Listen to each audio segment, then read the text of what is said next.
Ce sont les premiers essais cliniques humains dans la bilharziose, et franchement, on peut en être fier.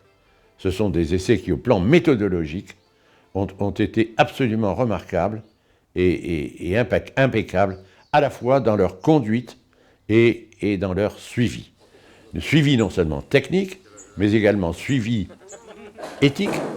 Les comités d'éthique nationaux, aussi bien en France qu'au Sénégal, ont été consultés en permanence. Il y a eu un suivi exceptionnel de collaboration avec les autorités sanitaires locales.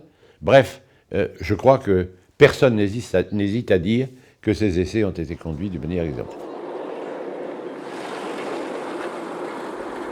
L'histoire est assez ancienne, en fait, et elle remonte à plus de 50 ans.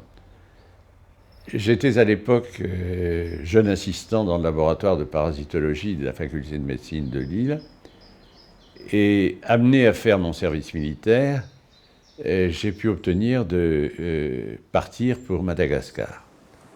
Et très vite, je me suis passionné pour l'une des maladies importantes de Madagascar, la bilharziose. Les bilharzioses, puisque ce pays a le triste privilège d'héberger deux grandes endémies, à la fois de bilharziose intestinale et de bilharziose urinaire.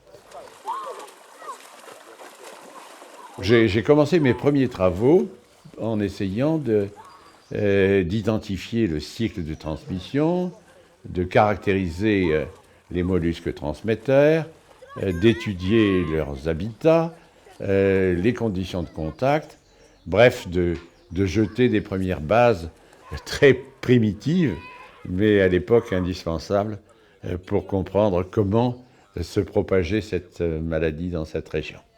Donc 60, c'est diagnostic, 70, c'était les relations de parasites, 80 et au-delà, ça a été la démarche d'identification des mécanismes de protection, à la fois chez l'animal et chez l'homme, et des antigènes qui en étaient responsables.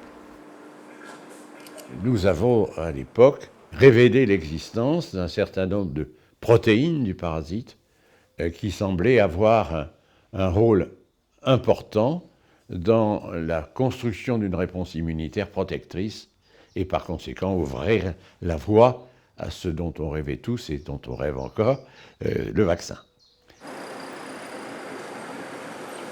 Mon ambition à l'époque, c'était non seulement d'en faire un programme français, mais d'y faire venir toute une série de collègues étrangers, connus pour leurs compétences, pour essayer de leur dire, ben voilà, non seulement c'est un terrain d'étude exceptionnel, mais on a pour une fois l'espoir de pouvoir faire quelque chose. Donc c'est comme ça qu'est né Espoir. Espoir qui a été le premier programme créé par la région du Nord, avec l'appui du Conseil régional de la région du Nord, d'abord de Noël Joseph, puis ensuite de Marie-Christine Blandin, qui a été un soutien permanent et exceptionnel, et puis bien sûr, maintenant Daniel Percheron. L'apparition ou la présence d'un seul œuf de schistosome dans les selles après la vaccination témoignait soit de la réinfection, soit d'un manque d'efficacité. Donc il y a eu un critère extrêmement, comment dirais-je, contraignant et qui explique quand même qu'un certain nombre de résultats qui auraient pu apparaître comme intéressants ne le sont pas dans le cadre des statistiques actuelles. Bon, par conséquent, dans ce domaine des vaccins, que nous ayons connu cet échec pour une première tentative du premier vaccin contre une maladie de la complexité des bilharzioses n'est pas un phénomène tout à fait étonnant. Toutes les études fondamentales et qui ont été faites dans le cours de ces essais et qui ont révélé l'effet anti-inflammatoire remarquable de la molécule a conduit à envisager son utilisation dans un autre domaine, qui est celui des maladies chroniques de l'intestin, et notamment la maladie de Crohn. Donc le bénéfice des connaissances est loin d'être perdu et est utilisé d'ores et déjà comme une stratégie nouvelle de prévention pour la maladie de Crohn. L'efficacité chez l'animal est telle, et tout le monde en convient, confirmée maintenant, notamment chez le bétail, pour envisager une utilisation vétérinaire du vaccin. En l'occurrence, on a la possibilité, grâce à ce vaccin, de prévenir cette pathologie, d'augmenter par conséquent l'efficacité de la production de viande, bref, d'avoir un impact économique non négligeable. Comment développer une nouvelle phase vaccinale?